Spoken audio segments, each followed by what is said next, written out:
Eu tive realmente na entrevista, quando o Nelson e a Rosvita vieram aqui para Fortaleza, ele já era desse jeito. Quer dizer que não fomos nós que convertemos fizemos com que ele ficasse desse jeito, não. Na primeira conversa, ele já foi falando tudo da vida dele, foi falando do passado, foi falando daquilo que Deus tinha feito. Quando eu fui ouvindo aquela história, de fato, meu coração foi muito tocado.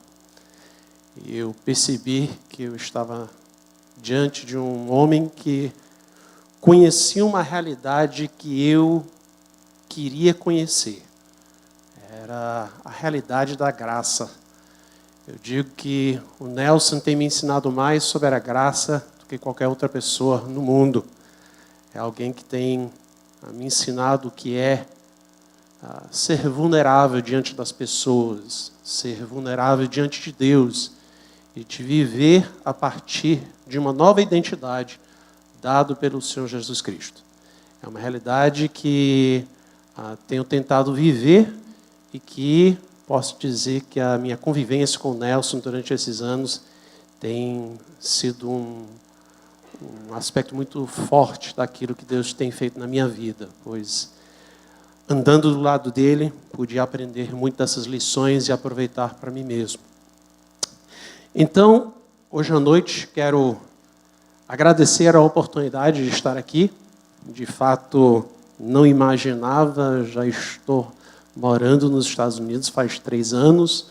Então, há alguns anos atrás, nós tivemos, como o Nelson diz, o privilégio de começar celebrando aqui com a ajuda de muitos de vocês que estiveram conosco. E, de fato, assim, é algo que mexe muito com os nossos corações, porque são valores que eu acredito. Acredito para mim, acredito para os outros, e, de uma certa forma, eu vivo essa realidade no meu dia a dia.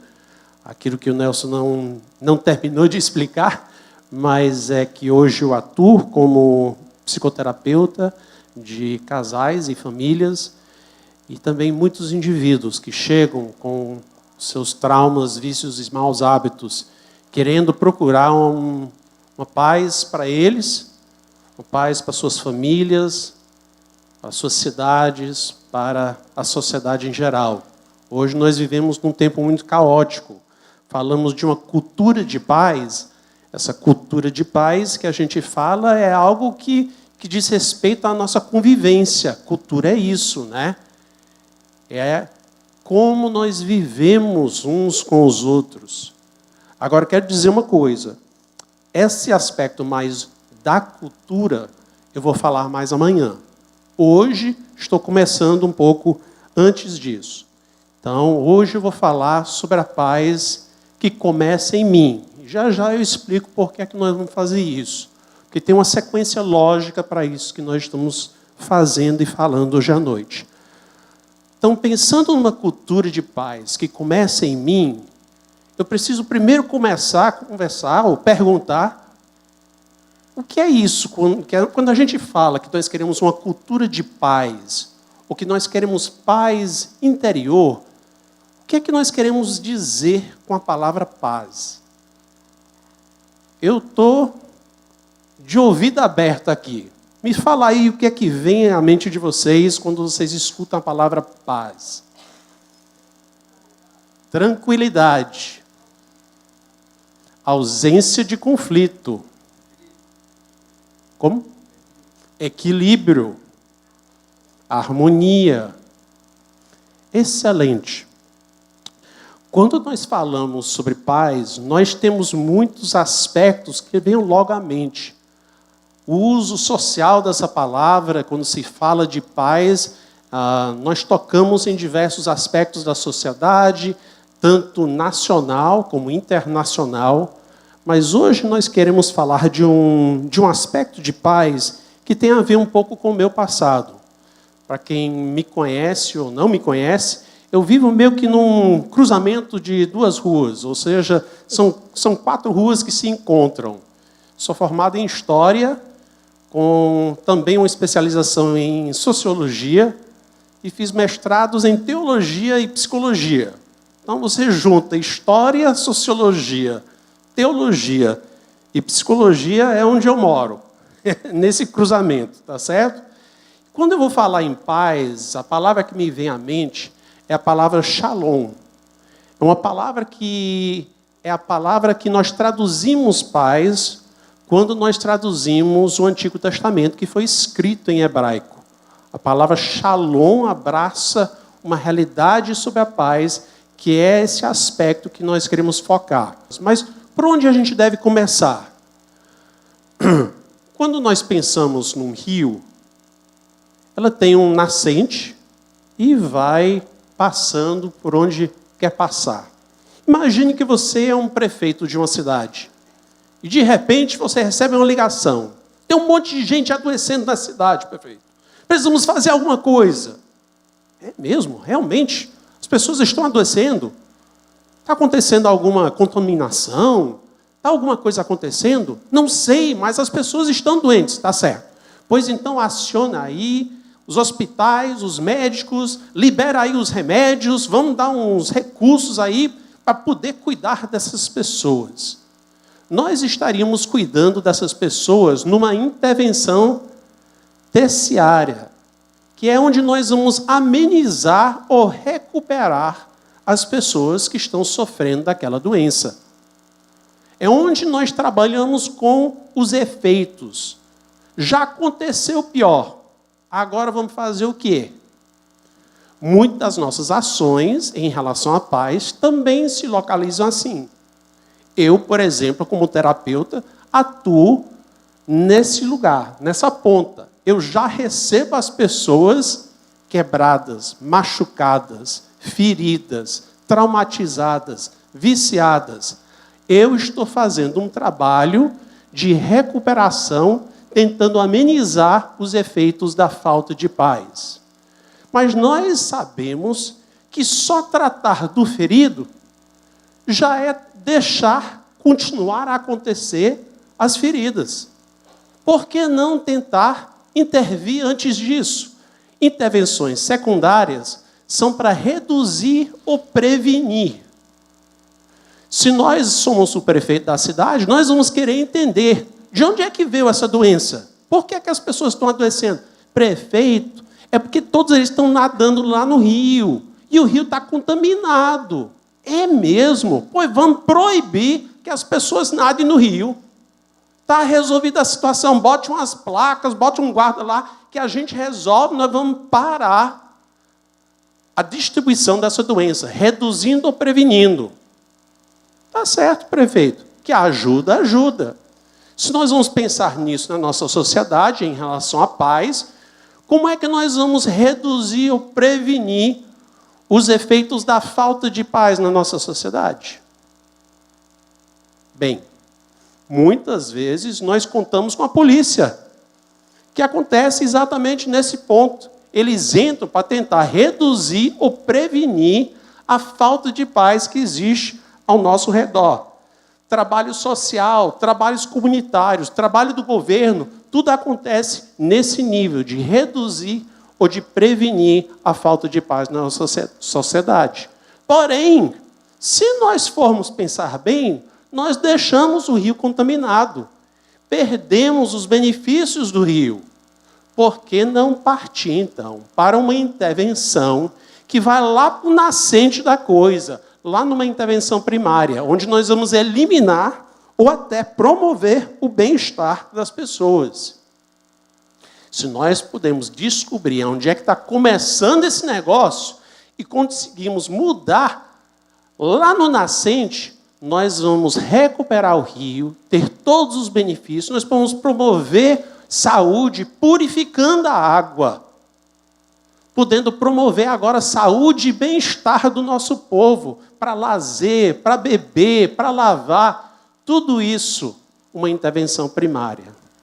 Intervenções primárias em relação à paz, eu quero sugerir que é o tipo de trabalho que a gente faz numa igreja.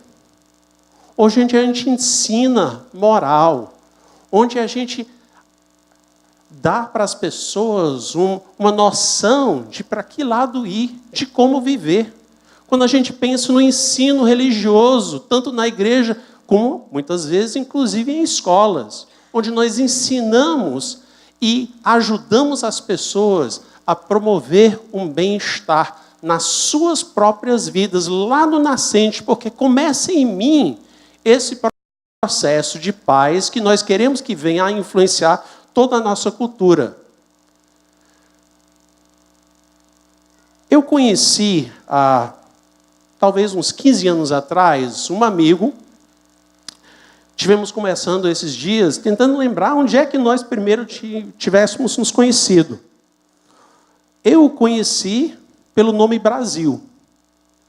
Brasil era um sujeito todo bombado, halterofilista, dava certo medo até de encarar o sujeito.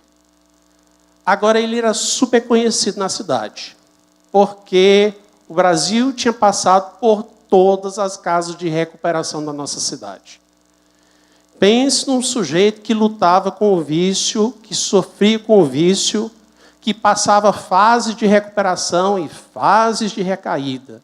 E foi nessa fase que eu encontrei, talvez através do nosso amigo em comum, Beto Brisa, e através do Celebrando Restauração, onde ele frequentou durante muitos anos. Eu cheguei a ver o Brasil em algumas situações bastante tristes, visitando ele em casos de recuperação. Talvez o momento mais triste foi o dia em que eu e o Nelson fomos lá no centro da cidade.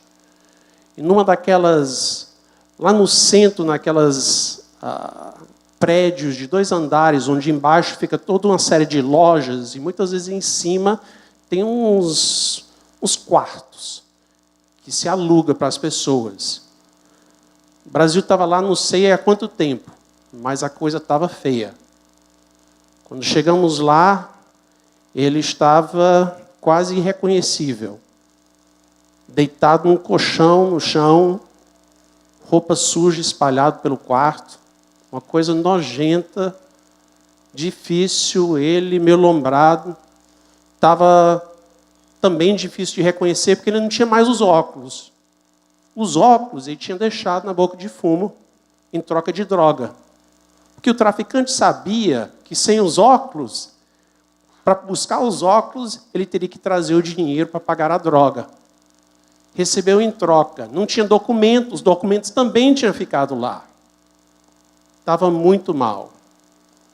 Nós tiramos ele de lá, conseguimos um internamento no hospital de Messejana. E aí, lá no hospital psiquiátrico, ele ficou literalmente atrás de grades com um cadeado fechado, onde essas pessoas estão sofrendo. Passado alguns dias, nós fomos visitar.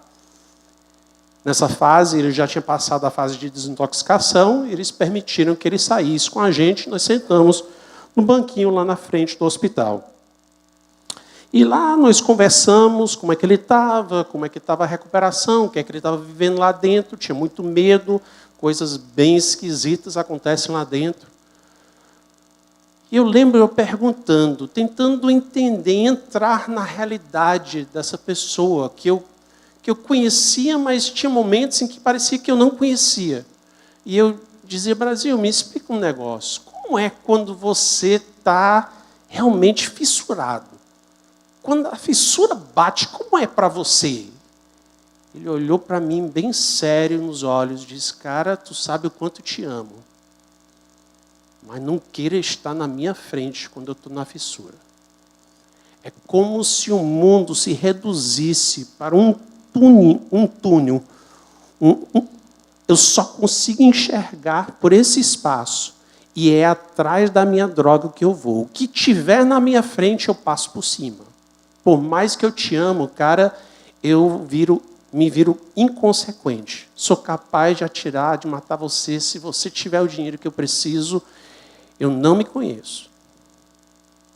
Me deu um frio na barriga perceber o quanto era forte aquilo. O Brasil me fala que entre 2001 e 2011, ele andava contando quantas casas de recuperação ele tinha passado. parou porque desistiu de contar quando chegou em 50. Completou 32 programas completos, que normalmente na casa de recuperação eles vão até o 5º passo, fazendo os 12 passos. 32 vezes ele fez os 5 passos, incluindo o inventário moral e falar para o seu padrinho. Imagine. Agora, o Brasil teria falado mais de serenidade, porque é essa palavra que a gente mais usa do Celebrando Restauração. Essa é a oração da serenidade. Muitas pessoas só conhecem o início. Deus, concede-me a serenidade para aceitar aquilo que não posso mudar, a coragem para mudar o que me for possível e a sabedoria para saber discernir entre as duas, vivendo um dia de cada vez, apreciando um momento de cada vez, recebendo as dificuldades como caminho para a paz, aceitando este mundo cheio de pecados como ele é, assim como fez Jesus, e não como gostaria que ele fosse. Confiando que o Senhor fará tudo dar certo se eu me entregar à sua vontade, pois assim poderei ser razoavelmente feliz nesta vida e supremamente feliz ao seu lado na outra. Essas últimas linhas são as minhas linhas prediletas, de falar de uma felicidade razoável nesta vida.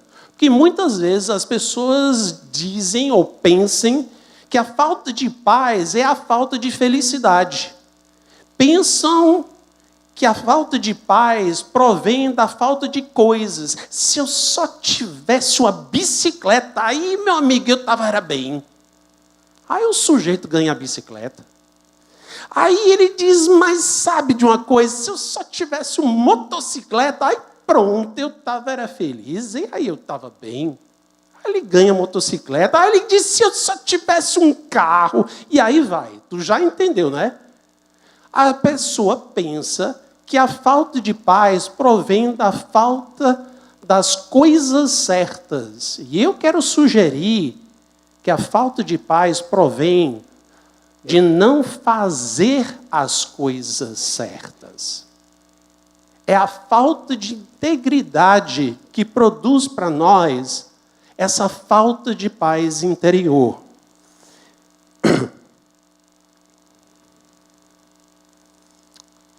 No dia 25 de janeiro de 2012, no Rio de Janeiro, um prédio ao lado do Teatro Municipal, de 18 andares, desabou, levando outro prédio de 9 andares e um sobrado junto. Morreram 22 pessoas. Uma tragédia, sem dúvida. Sabe por que o prédio de 18 andares, que levou mais 2 prédios e 22 vezes, caiu? Porque alguém queria fazer do seu jeito. Alguém pensava que era uma boa ideia fazer uma reforma no 9º andar do prédio. E andaram tirando umas paredes estruturais. Péssima ideia. Tudo veio abaixo, morrendo inclusive vários funcionários que estavam atuando na retirada dessas paredes, fazendo a reforma para a empresa que tinha lá os seus escritórios. A falta de integridade era uma falta de integridade com orientações de engenheiros que permitiram que, por mais que eles quisessem, achassem que ia ficar melhor, mais espaço aberto, melhor trânsito dentro dos escritórios, resultou numa tragédia muito grande. Quando nós falamos de integridade é com a verdade, é alinhamento com a verdade. Seja a verdade estrutural dos engenheiros. Afinal de contas, quem é que determina o que é integridade estrutural? Será que é os engenheiros? Eu quero sugerir que quem determina o que é integridade estrutural é Deus, é o Criador. Foi a gravidade que trouxe isso tudo abaixo. Nós temos que obedecer os princípios. Os engenheiros só fazem é reconhecer as leis, interpretar e orientar. Mas as leis da gravidade, daquilo que se pode e não pode em termos de uma estrutura, não são diferentes do que as estruturas das nossas vidas. Faltar integridade estrutural causa um prédio a cair, matando muita gente. Falta de integridade nas nossas vidas faz muitas pessoas caírem, também matando muitas pessoas ao seu redor. Nós sabemos que pessoas feridas ferem pessoas. E isso tende a se repetir, geração após geração. O que nos acontece, nós passamos para frente. O Brasil me fala que a sua recuperação se deu quando ele começou a olhar todas as feridas que ele carregava por dentro. Feridas de abandono, feridas de abuso, feridas de rejeição. Eram estas coisas que a droga vinha para tentar compensar, sem sucesso e causando uma destruição terrível na vida dele e na vida de outras pessoas ao seu redor. Quem determina o certo e errado, tanto para as leis da natureza como para as leis humanas, é o nosso Deus. Considerem comigo esse versículo. As pessoas que não são do povo judeu não têm a lei. Nesse caso, a lei está falando das Escrituras, principalmente os primeiros 5 livros da Bíblia, que era como o judeu entendia aqueles livros, os livros da lei. Então ele dizia, tem um povo aí que não tem acesso. Mas ele diz, quando, porém, elas fazem o que a lei manda, olha aí, não tem a lei, mas eles fazem o que a lei manda, sem nem mesmo conhecer a lei, então elas mesmas são a sua própria lei. Elas mostram que as obras exigidas pela lei estão escritas nos seus corações. As suas próprias consciências provam isso, e os seus pensamentos os acusarão ou os defenderão. Isso, popularmente, a gente chama de consciência. Mas a nossa consciência não vem de qualquer lugar. A nossa consciência vem porque foi embutido por Deus na nossa placa-mãe. Está lá registrado, mesmo que não conhecemos a lei, sabemos certo e errado, porque a nossa consciência já recebeu uma orientação a partir do Criador. Quantos de vocês sabem o que é um psicofisiologista? Ninguém? O psicofisiologista é a pessoa que é oficialmente treinado e credenciado para administrar um exame de poligrafia. Isso aí, pelo menos, alguém sabe? A poligrafia é o famoso detetor de mentiras. O detetor de mentiras é algo que pode nos mostrar como nós somos sensíveis quando nós ferimos a verdade. Alguém aqui já acompanhou um exame de poligrafia? Fascinante. Vão lá, vão medir respiração, batimento cardíaco, pressão arterial e o nível de condutividade, de eletricidade nos seus dedos, à medida que os seus capilares comprimem, exprimem ou abrem. Muda a sua resistência elétrica. Então, bota o negocinho aqui no dedo, ao redor do peito, medindo pressão arterial e começa a fazer perguntas. Quando o homem estava lá equilibrando a máquina, ele pôs o aparelho na pessoa que eu estava acompanhando, que era um cliente meu, e ele disse, nós vamos fazer uma orientação aqui. Escreveu num pedaço de papel, 1, 2, 3, 4, 5, 6. Ele disse, eu vou apontar aqui para os números e você vai ler para mim. 1, 2, 3, 4, 5, 6. Tá certo, mexeu lá. Agora ele disse, quero que você faça o seguinte, quando eu chegar aqui no número 4, que eu aponto para o 4, quero que você diga 5. E quando eu aponto para o 5, eu quero que você fale 4, tá certo? Tá. 1, 2, 3, 5, 4, 6, E o medidor? Esquisito, né?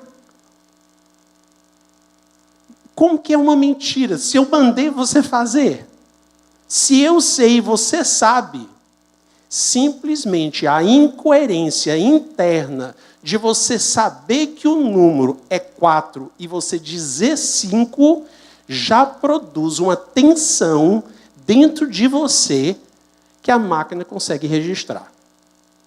É tão sensível assim.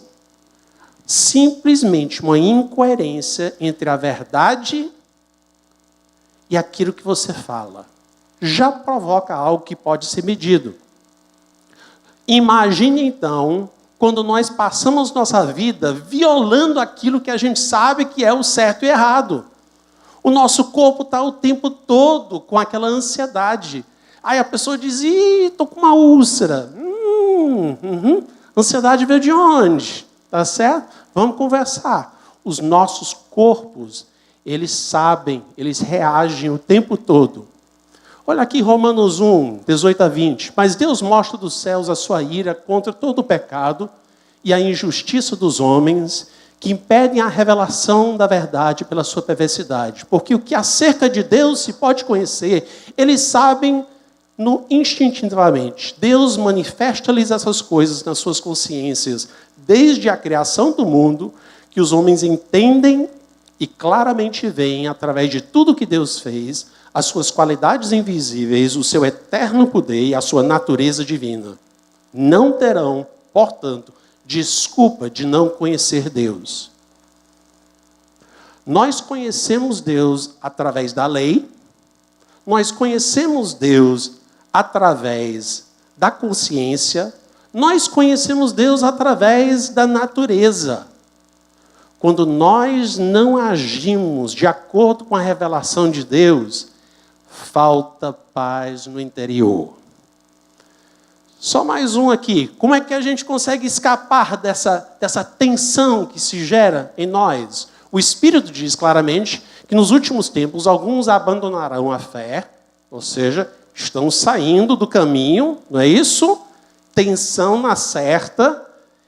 Eles seguirão homens hipócritas e mentirosos, que têm a consciência insensível, como se ela tivesse sido queimada com um ferro em brasa.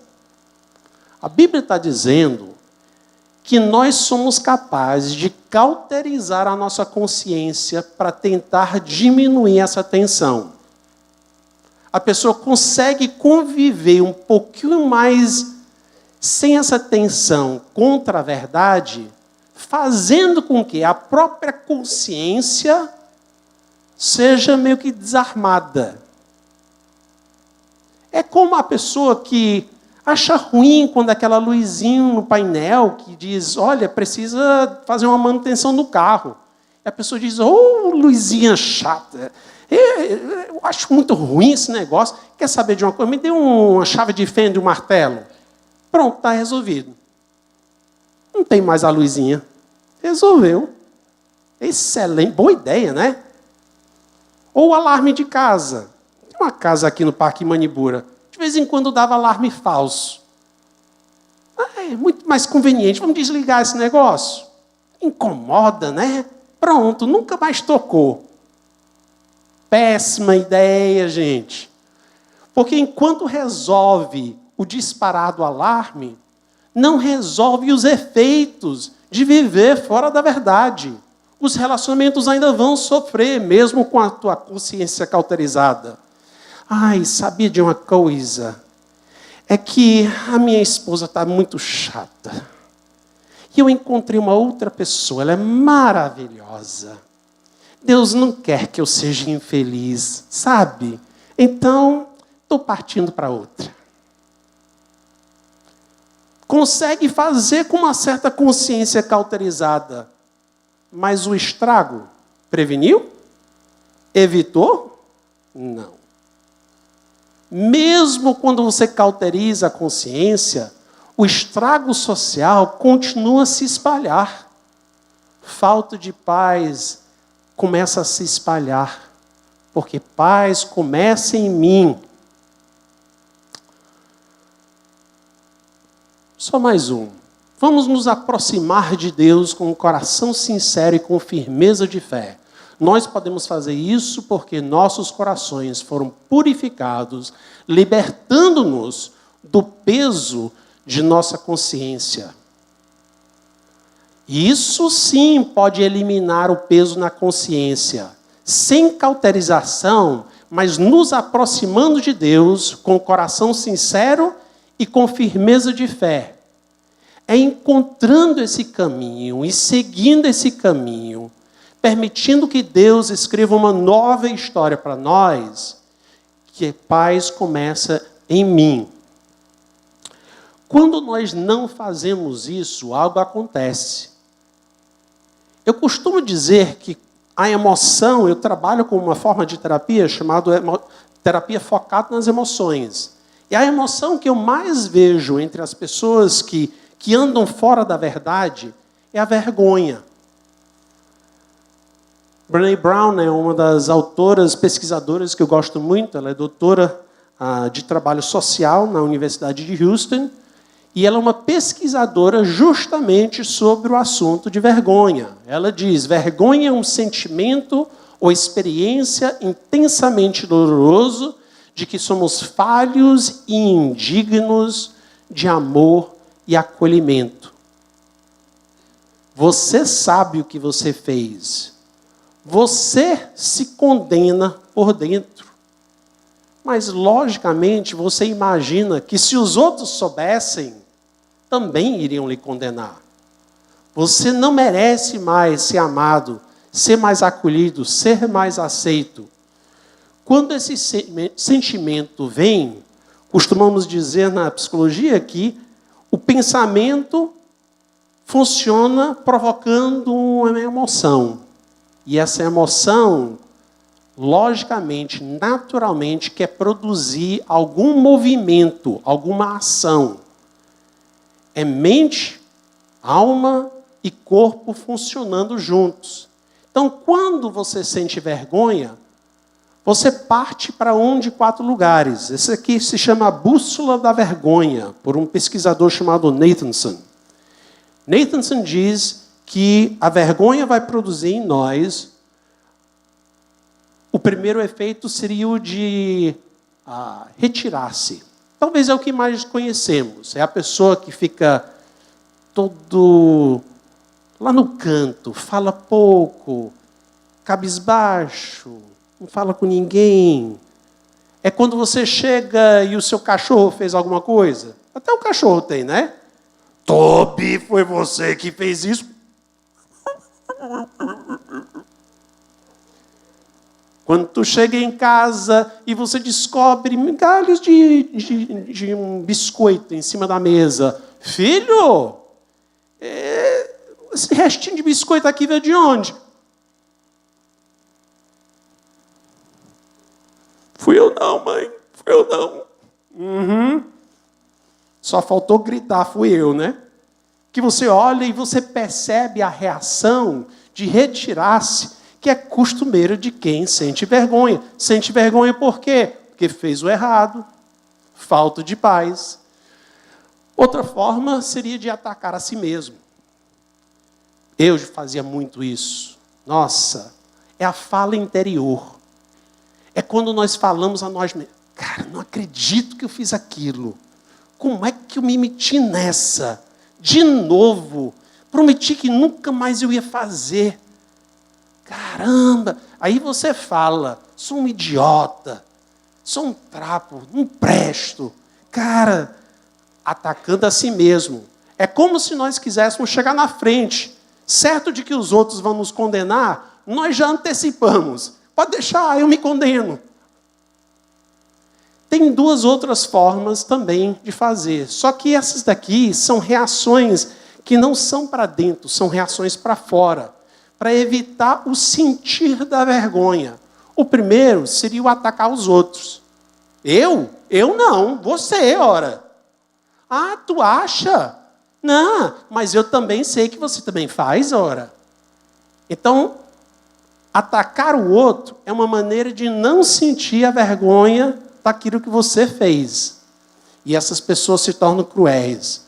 Pode começar só com aquela criticazinha, mas chega ao ponto do bullying na escola, da fofoca, às vezes espalhado pelo Facebook. Dizer o quê, né? São formas de atacar a outra pessoa, fazendo com que nós nos sentimos um pouquinho melhor à medida que a gente baixa o referencial. Vamos botar todo mundo para baixo, que aí, pelo menos, eu não estou sozinho. A outra é evitar o negar. Evitar negar é você se distrair com alguma coisa. Pode ser álcool, pode ser drogas, pode ser videogame, pode ser trabalho, pode ser sucesso, pode ser dinheiro, pode ser poder.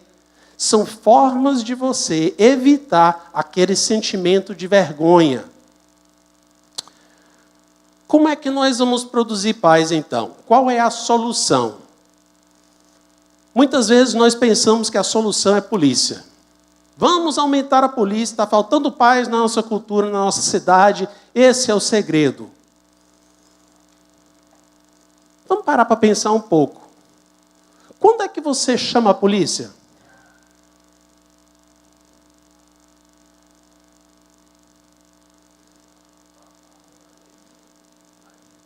Como?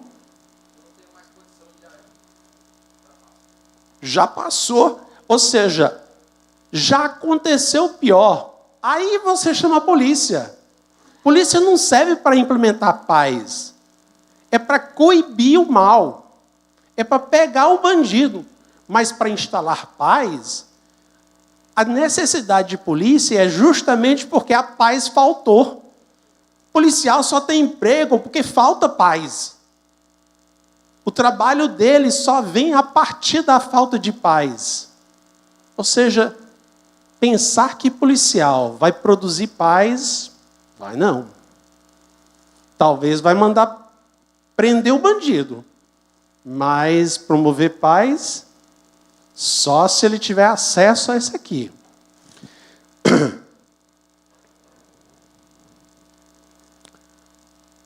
Porque a graça de Deus nos libertou da lei. Quer isso dizer que agora vamos continuar a pecar? Às vezes nós pensamos que o mais interessante seria, vamos eliminar leis.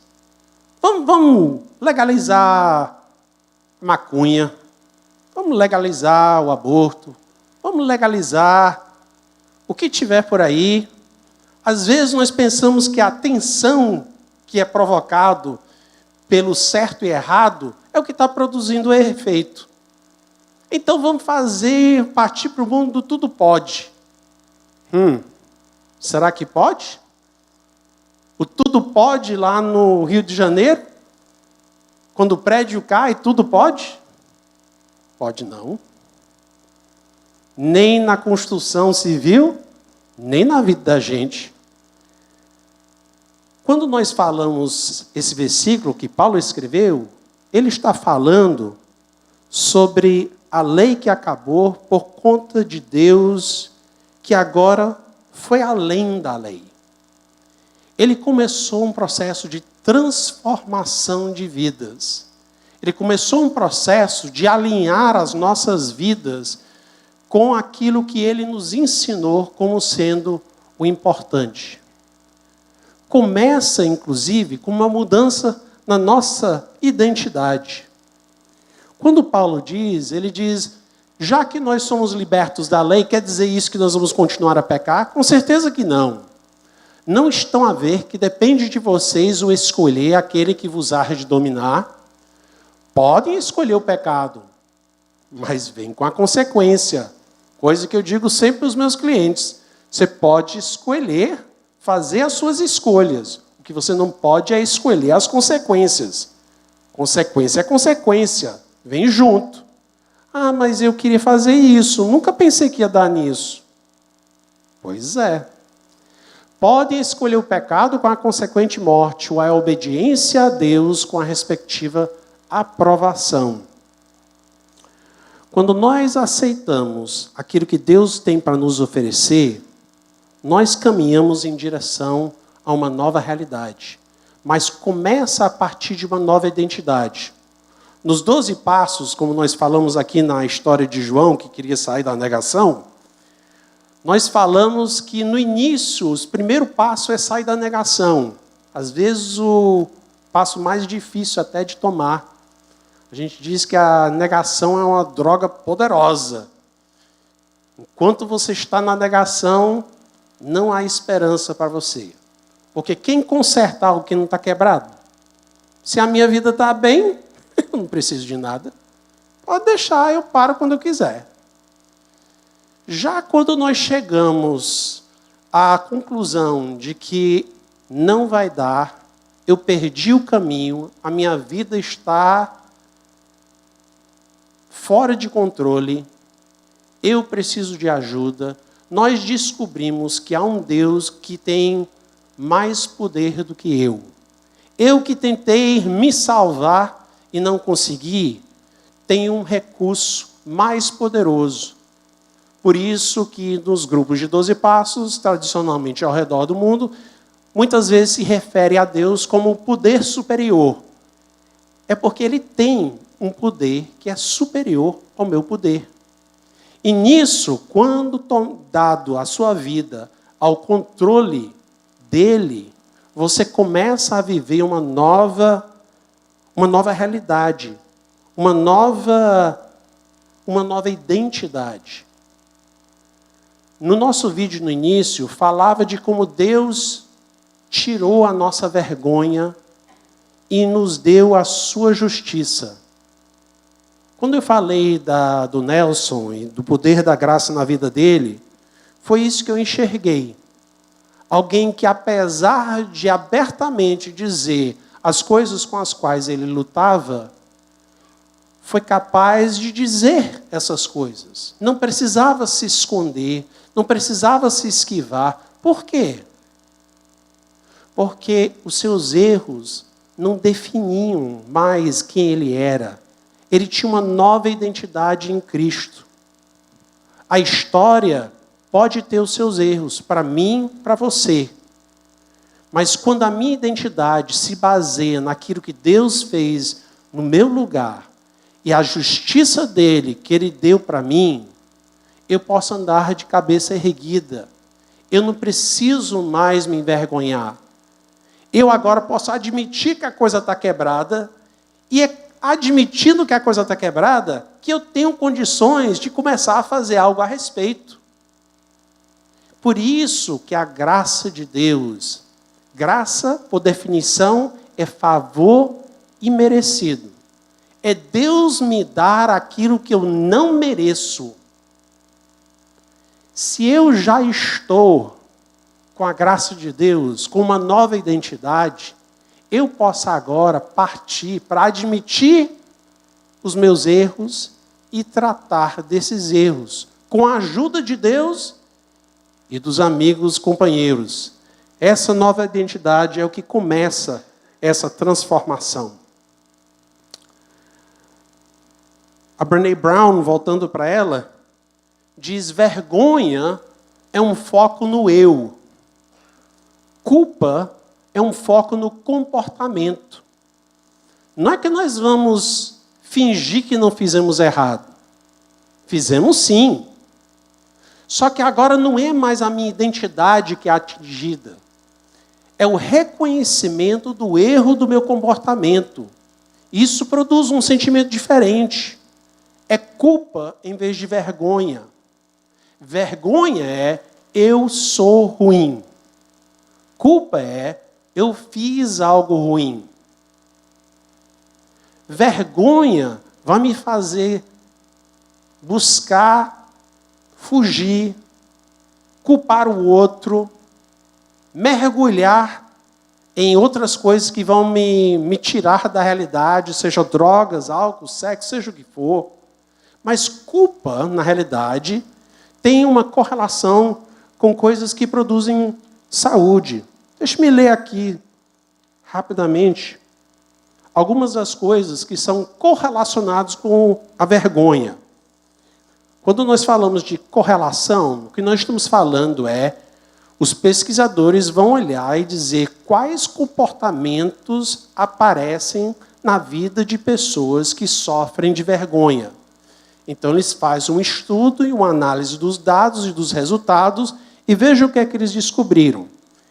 Se depois quiser, eu posso até te passar os estudos que comprovam isso. Vergonha está altamente correlacionada ao egocentrismo, à ira, hostilidade, baixa autoestima, ansiedade, síndrome de estresse pós-traumático, vício, depressão, violência, agressão, bullying, suicídio, distúrbios alimentares, comportamentos ilegais e, através de um estudo de adolescentes, está correlacionado com dirigir de forma perigosa, uso precoce de álcool e drogas e sexo sem proteção.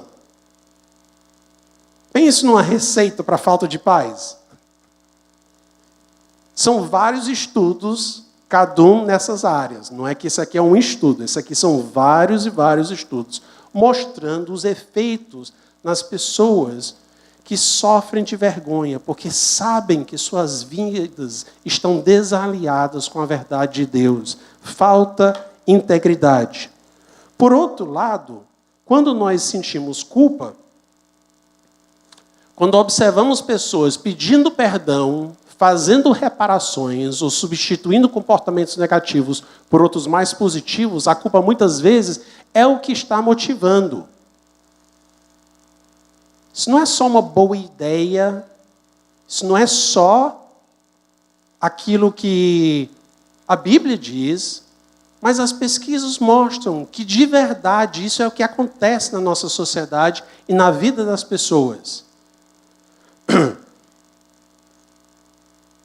Eu tenho a alegria de poder falar um pouco do meu amigo Brasil. O Brasil, que eu conhecia, não se chama mais Brasil. Brasil, na realidade, era apelido, era sobrenome, mas era um sobrenome muito identificado com um passado complicado. Faltava paz na vida dele e faltou paz para as vidas das pessoas ao seu redor. Brasil tem o primeiro nome, Ricardo. E o Ricardo pôde viver e conhecer esse Deus. E eu queria convidar o Ricardo e a esposa dele, a Leidiane, aqui para o palco.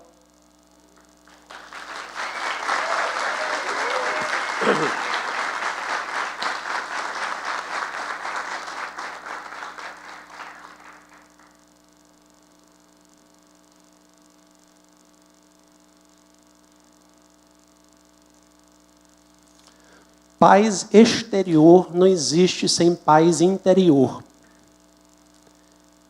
E o Ricardo e a Leidiane são testemunhas disso. Vou passar o microfone para vocês e vou passar algumas imagens para vocês verem essa nova realidade. Boa noite, eu sou Leidiane, uma discípula de Jesus em processo de restauração contínuo, né? Caminhando hoje em Vitória, principalmente na nossa área de relacionamentos, onde nós vivemos em constante busca pela paz com os relacionamentos interpessoais, principalmente também, né?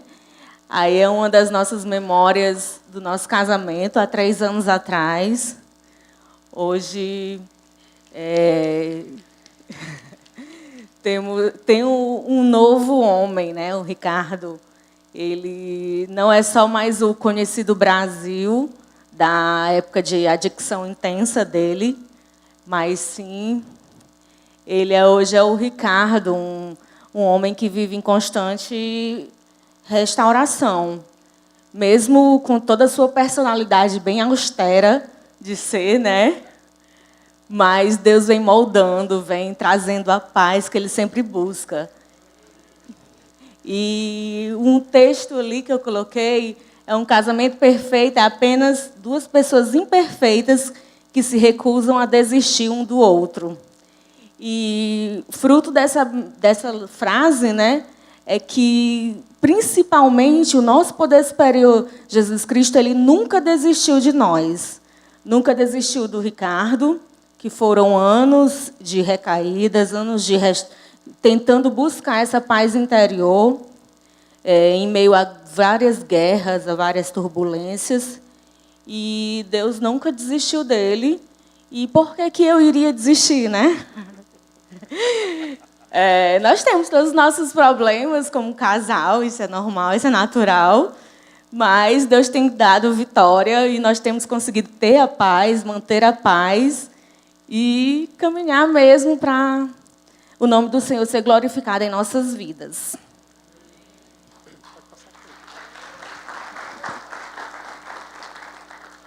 Eu sou Ricardo, discípulo amado de Jesus em processo de restauração. Luto contra a drogadição, alcoolismo, procrastinação, ira, ansiedade, que hoje se tornou patológica na minha vida. Até tratamento eu ainda faço até hoje, porque só de crack foram 10 anos de uso.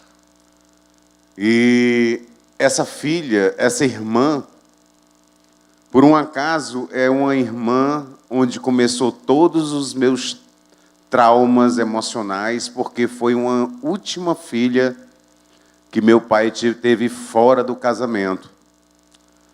E desde quando ela nasceu, foi quando surgiu toda a separação da minha família, e onde realmente eu sofri o abandono e tudo, foi de onde tudo surgiu. E no ano passado, Deus me deu a graça de conhecê-la, recebê-la na minha casa, oferecer um almoço para ela, levar ela para conhecer Fortaleza. Ela mora em Campinas, São Paulo, né? E foi assim mais um presente de Deus na minha vida, né?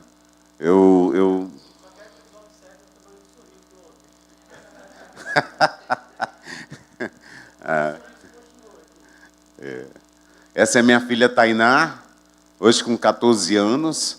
Ali o filho Davi, que é da Leidiane, do antigo casamento dela, e a Tainá do meu antigo casamento, né? Nós já fomos casados. Os meus, na verdade, eu não posso mentir, porque a Leidiane já é meu 4º casamento. Eu tive 3 casamentos disfuncionais, 2 perdidos por adicção ativa, né? Porque as outras eram também dependentes químicas, casamentos insanos, e uma eu perdi realmente por causa do meu uso, do abuso emocional com ela, que tem uma outra filha, que, desculpe que a foto não está aqui, que está com 18 anos já. E ainda posso dizer para vocês que até hoje colho o fruto. A minha filha de 14 e 18 anos passaram a vir ter relações comigo já depois de 10 anos, mas mesmo assim eu tive uma recaída de 4 dias, e com essa recaída elas deixaram de falar comigo. Então, até hoje, eu ainda colho o fruto de toda a minha adicção ativa, né? Mas isso não me faz desistir. Não me faz desistir, porque conheci o Cameron me apresentou o Nelson, e desde 2002, 2003, 2004, que eles não desistiram de mim. E eu estou aqui para falar para vocês, né? Eu posso só dizer um trechinho. Hoje eu estou tendo o privilégio de pedir ajuda ao Nelson. Comprei uns livrozinhos do Celebrando Restauração, e a gente está tentando implantar essa maravilha que foi onde me ensinou que, antes das drogas e do álcool, eu tinha muito mais traumas emocionais, né, e dificuldades de lidar comigo mesmo em uma comunidade terapêutica que não é cristã, né, e tem começado a funcionar. As pessoas estão começando, já tem 2 lá que pediram para ir para a igreja e aceitaram Jesus, né. Aqui, Ricardo mecânico de moto, cara. Eu passei um bocado de tempo sendo motorista, fui motorista de ônibus urbano aqui em Fortaleza. De caminhão, fui rodoviário, fiquei muito tempo na estrada. Foi uma fase antes das minhas internações. E agora, por último, passei uns tempos aí trabalhando de mecânico de moto. E esse ano fui convidado, já depois de alguns anos parado de trabalhar com isso, a trabalhar em comunidades terapêuticas de novo, como conselheiro terapêutico. Estou lá esses dias. Aqui, uma coisa que eu confesso a vocês, morria de medo de doar sangue, não porque eu tenho medo de sangue, nunca tive medo disso, mas é porque eu tinha medo de infectar alguém. Porque eu usei droga há muito tempo, né? Então, eu fui doar sangue para um irmão, solicitaram que o irmão estava no hospital, e eu fui lá, cara, mas eu não sei como é que está meu sangue. Bom, mas eles não vão botar o sangue no irmão lá antes de conferir se está bom, né? Mas eu vou doar, eu vou lá. Fui lá, doei. Né? Não ligaram para mim. Mas mesmo assim, ontem eu recebi um exame total, né? E deu tudo normal. E Jesus tem me curado também na parte física, cara. Nossa, muito bom. Celebrando restauração, posso afirmar a vocês, eu sou da Irmandade de Alcoólicos Anônimos e Narcóticos Anônimos durante muitos anos, mas eu sempre rondou minha vida um espírito de desestímulo. Comecei o primeiro grupo de passos narcóticos anônimos com o Cameron, no 7 de setembro. Desisti. Fiz um outro no Querigma. Desisti. E eu não me aceitava não terminar isso. E eu peguei e fui, ano passado, né, Nelson? Resolvi entrar num grupo de passos e esse eu termino. Até no trabalho eu saí do trabalho, mas eu fui e terminei o grupo de passos, meu irmão. E agora só falta ler o 5º passo para o Nelson, já marcamos aí. Depois do retiro do 4º passo, vamos ler aí. Viu? E é desse jeito que funciona.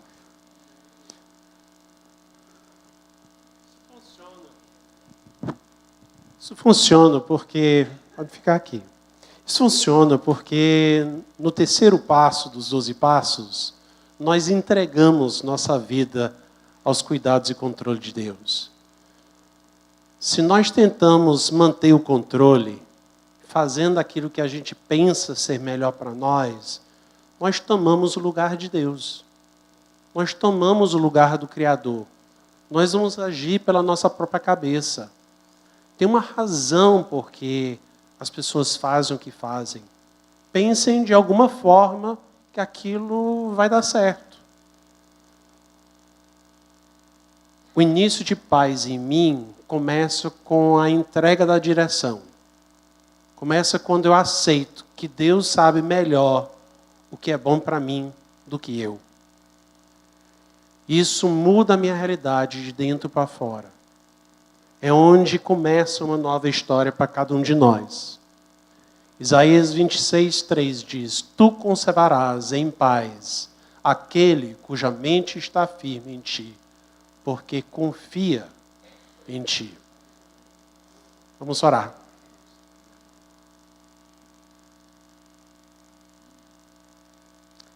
Hoje de manhã, Facebook serve para essas coisas também.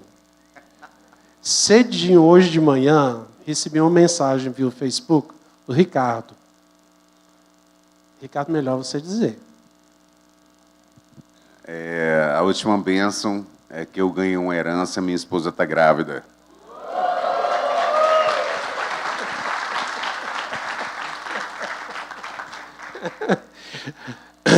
Como dizem, né? Deus é pai, não é padastro. Faz o trabalho completo. Vamos orar. Senhor Deus, nós te agradecemos por podermos conhecer paz interior. Começa contigo, Pai. Começa quando nós nos entregamos a Ti. Obrigado por nos amar tão insistentemente. A gente erra tanto, mas graças a Ti, Pai, nós podemos encontrar um novo caminho. Nós podemos viver paz interior. E a partir disso, nós esperamos que essa transformação se espalhe, que nós possamos ser agentes de paz, onde nós outrora fomos agentes de destruição, de tanta dor, de tantas feridas.